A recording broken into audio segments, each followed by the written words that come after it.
Morning बच्चों, कैसे हैं आप लोग? अच्छे?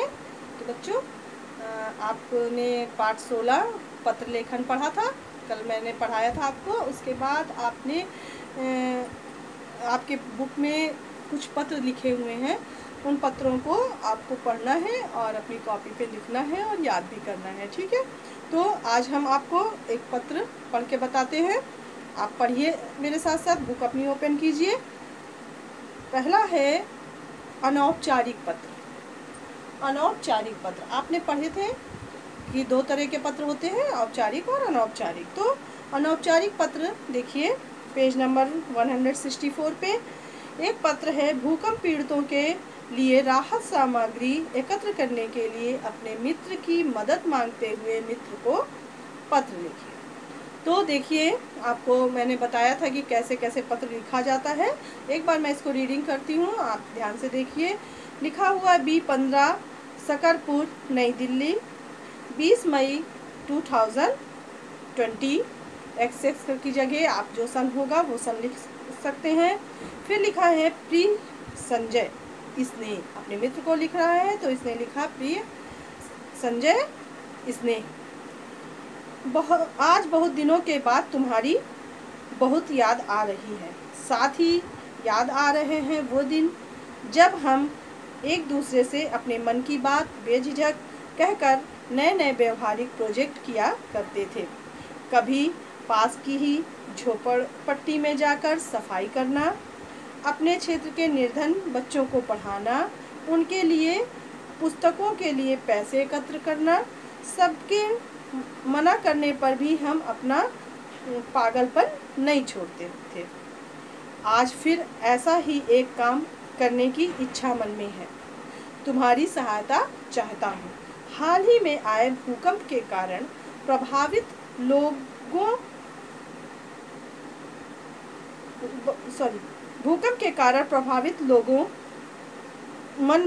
मन बहुत दुखी है।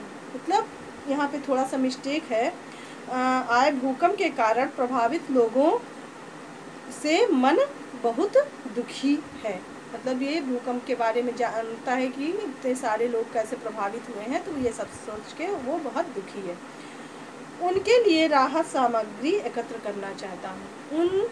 उन लोगों के लिए मैं राहत सामग्री, उनकी हेल्प के लिए, सहायता के लिए कुछ सामग्री इकट्ठा करना चाहता हूँ। मैं अपने क्षेत्र में यह कार्य करूँगा और तुम अपने क्षेत्र में यह करना। मिलजुल कर यह काम करेंगे। कृपया जल्दी ही मुझे पत्र का उत्तर देना। घर में माता पिता को मेरा प्रणाम कहना और मोना को बहुत प्यार। तुम्हारा मित्र महिम।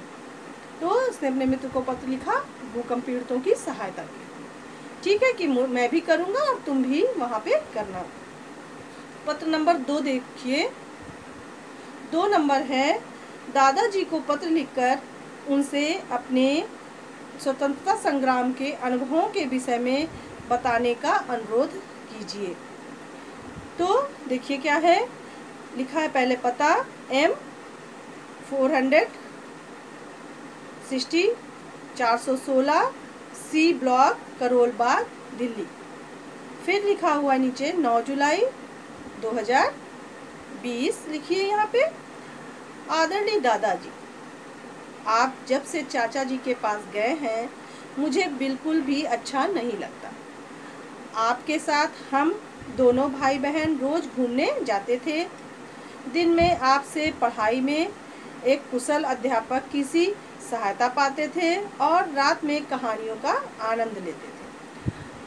इस वर्ष मुझे गर्मी की छुट्टियों में स्वतंत्रता सेनानियों के विषय में एक प्रोजेक्ट तैयार करना है। आप यहाँ होते तो बहुत सहायता मिलती। खैर आप यहाँ नहीं हैं तो कृपया स्वतंत्रता आंदोलन के दिनों के अपने आँखों देखे अनुभव मुझे लिख कर भेजें, ताकि मैं अपने प्रोजेक्ट को प्रभावशाली बना सकूं। यदि हो सके तो छुट्टियां हमारे साथ आकर बिताइए। चाचा चाची का क्या हाल है?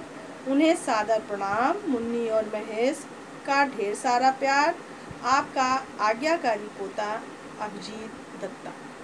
तो ये एक पत्र है, अपने दादा को लिखा है इसने, और उनके अनुभवों को जानने की कोशिश की है कि उनके अनुभव क्या हैं स्वतंत्रता संग्राम के समय के, जो कि वो अपने प्रोजेक्ट में लिखकर अपने प्रोजेक्ट को प्रभावशाली बना सके। तो ये 2 हो गए आपके पत्र, 2 पत्र मैंने पढ़े। नीचे तीसरा देखिए,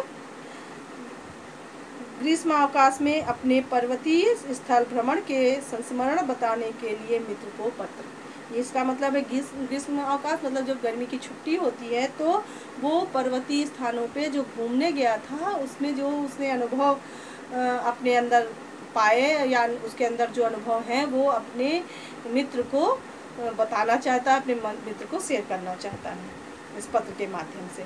तो देखिए लिखा है F 402 मानसरोवर पार्क, नई दिल्ली, दिनांक 26 जून 2020। प्रिय मित्र स्नेह, कई दिनों से तुमसे बात नहीं हो पाई। आशा है तुम और घर के बाकी सदस्य कुशल पूर्वक होंगे। जब से तुम्हारे पिताजी का तबादला जोधपुर हुआ है तुम्हारी कमी महसूस होती रही है।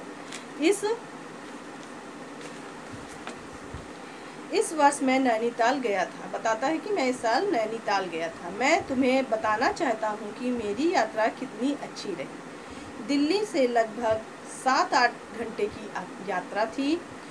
वहाँ पिताजी ने पहले से ही होटल बुक किया हुआ था। पहले ही दिन हमने नैनीताल में बोटिंग का आनंद लिया। तत्पश्चात नैनी देवी के मंदिर में दर्शन किए। अगले दिन हम भीमताल और नौकुचिया ताल देखने गए। मौसम बहुत ही सुहाना हो गया था। काले बादलों की घटा से मन शीतल हो गया। वहाँ कभी भी बारिश का मौसम बन जाता है। माल रोड पर खाने पीने के कई रेस्तरां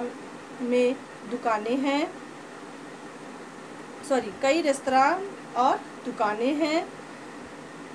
चिड़ियाघर और रोपवे से पहाड़ के मनोरम दृश्य देखते ही बनते हैं। तुम्हारे लिए भी वहाँ की प्रसिद्ध मोमबत्ती से बना एक उपहार भी लिया है। यदि तुम भी साथ होते तो अत्यधिक आनंद आता।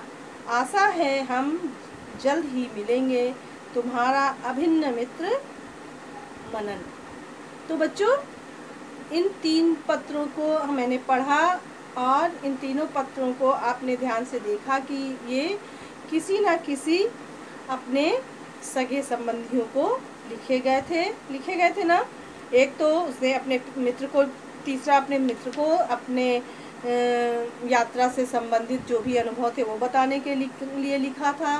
दूसरा पत्र ये था कि उसने अपने दादाजी को उनके स्वतंत्रता संग्राम के समय के अनुभवों को जानने के लिए लिखा था। और पहला पत्र अपने मित्र को लिखा था जो कि भूकंप पीड़ितों के लिए सहायता सामग्री इकट्ठा करने के लिए पत्र था। तो बच्चों ये तीनों पत्रों को आप ध्यान से पढ़िए और याद कीजिए और अपनी कॉपी पे सुंदर हैंडराइटिंग में सुंदर लिखिए। तो बच्चों आपके ये 3 पत्र हमारे कौन से हो गए? अनौपचारिक, जो हमारे सगे संबंधियों के लिए लिखे जाते हैं। इसकी परिभाषा आपने लिखी है कॉपी में। आपको ऊपर अपनी कॉपी पे डालिए, वहाँ पे अनौपचारिक पत्र और पत्र नंबर 1, 2, 3 आपको लिखना है, जो कि आपके हाफ ईयरली एग्ज़ाम के पोर्शन में है। ठीक है, तो बच्चों आज के लिए इतना ही। नेक्स्ट डे हम अनौपचारिक हो गए, अब हम औपचारिक पत्र पढ़ेंगे। तब तक के लिए थैंक यू बच्चों।